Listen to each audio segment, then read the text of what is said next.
Hello fun people, today I want to get to the bottom of whether or not Master Oogway was once a dragon warrior. Master Oogway was the creator of Kung Fu, who prophesied the dragon warrior. He was the master who chose Po to be the dragon warrior, and he was the author of the Dragon Scroll, which was said to provide the dragon warrior with limitless power. Throughout Oogway's youth, he fought against the chaos that existed across China, and he faced vicious demons and dangerous warriors all across the land. He rose up to fight off evil. So it seems like if anyone was going to be a dragon warrior before Po, it would have to be Oogway. Is there anyone who would be more deserving of limitless power than him?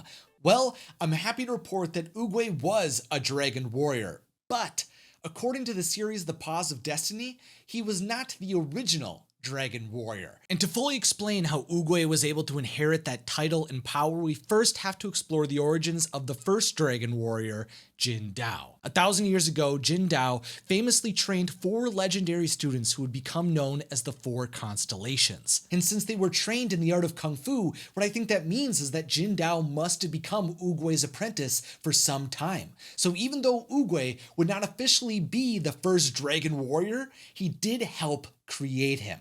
You see, after Oogway's teachings allowed Jin Dao to become a master of Kung Fu, that was when he began to train the 4 constellations, and together they became so good, wise, and powerful that the universe forged within each of them a unique kind of spiritual energy known as Hero's Chi. Now, each of the 5 warriors received different colored Chi. The dragon student received blue Chi, red went to the phoenix, white was bestowed to the tiger, black was given to the tortoise, and Jin Dao accepted the golden Chi. With that power, they could increase their Kung Fu skills, enhance their Chi moves, and unleash cosmic abilities unlike anyone else across China. And at first, they used those powers for good. Now, I think the reason they were bestowed with Hero's Chi and not Oogway is because of their proximity to the wellspring. You see, the wellspring was a pool that was the source of all Chi in the universe, and it's revealed that the secret panda village that Oogway and Kai would inevitably discover hundreds of years later was actually built above the wellspring. That fountain of energy was said to have empowered the pandas with Chi so that they could be the wellspring's guardians, which would mean that if Jin Dao and the 4 constellations remained near the wellspring, then they may have been granted the Hero's Chi so that they could protect the wellspring too. Unfortunately though, Jin Dao faced a similar fate to Kai as he became corrupted by the golden Chi that he had been bestowed with, as his thirst for power eventually became unquenchable, and in his need for power, he set his sights on taking the wellspring and its unlimited Chi for himself. Of course though, Oogway wasn't going to let the Dragon Master take over the world while he was alive, so he commissioned a close friend of his to create an enchanted spirit urn to trap Jin Dao. But the urn would not make it to the 4 constellations before the Dragon Master attacked the wellspring. The 4 warriors desperately wanted to get Oogway a scroll to tell him that they would be unable to imprison their master, but the 4 constellations' battle with the Dragon Master erupted too soon for them to spread the truth. All they could do was cast away Jin Dao's soul from his body and hide and lock away the wellspring from the rest of the world. But their sacrifice also resulted in the pandas becoming disconnected from their purpose as guardians, and the 4 constellations' own Hero's Chi was left trapped beneath the panda village. Now, while the golden Hero's Chi may have been formed within the first Dragon Master, Hero's Chi could be stolen or passed on like all Chi in the universe. Sure, Jin Dao's evil existence continued, but the Hero's Chi he had coveted was separated from him and passed on when his soul was ripped from his body. The result left him in a weakened state for hundreds of years to come.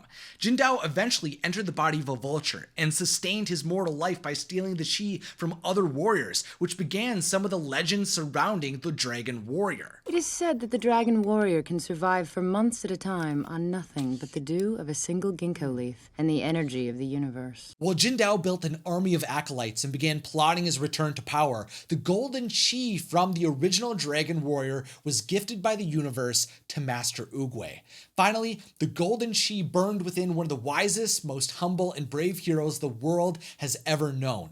Now, the precedent was set that the Hero's Chi from the first Dragon Master of Kung Fu would be passed down each generation. With this new power, Oogway fought off the demons that had been existing in the Valley of Peace for centuries. He battled the soldiers of the underworld and sealed them away using his Hero's Chi, but the most powerful of demons demon and the ruler of their kind, their king, Ki Pa, was not so easily defeated. When Oogway faced Ki Pa, he was almost destroyed when his chi was completely drained, but the peach tree of heavenly wisdom protected him by granting him the powers of heaven and earth. He overcame Ki Pa's demon powers and was eventually able to trap that dragon in the mortal body of a pig. Master Oogway, I haven't seen him since he chased Ki Pa the Demon King out of the Valley of Peace. In the location where the demons were locked away, the Jade Palace was built in Oogway's honor, while its architectural designs took inspiration from the Temple of the Wellspring, complete with a calm, shallow pool at the end of the palace's main chamber. In that sacred place, Oogway conjured a prophecy that a new dragon warrior would rise again, and he forged the Dragon Scroll to showcase how that warrior could unlock limitless power. And when the time came where a large enough threat called for a new dragon warrior to be found, a big panda was delivered to the Jade Palace by the universe.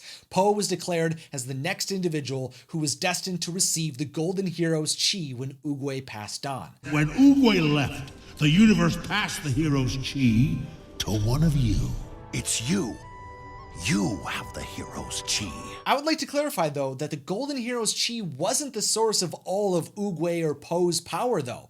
Oogway was an incredible warrior long before he received the hero's chi, and Po was still an average panda when he was chosen to be the dragon warrior. They both just shared a unique soul. The hero's chi didn't make Po unstoppable. It was an ability that had to be trained. The energy within him could be drained like any other, and there were few moments it was even unleashed by the will of the universe before he became a master of chi. What truly gave Po his might was his powerful heart. Nothing can change who you are inside. Po required inner peace to defeat Lord Shen. Similarly to Oogway, Po required the might of a new sproutling from the original peach tree of heavenly wisdom after the original tree died to defeat Ki Pa forever. And when Po unleashed his chi against Kai, he summoned a dragon because of the support of his students and the reality that Po's soul was that of a dragon. Years later, when Jin Dao revealed himself again, Po even showcased he could become a dragon himself when he was untethered from his body in the spirit realm. The truth is that the original dragon warrior abused the hero's chi that was born in his soul,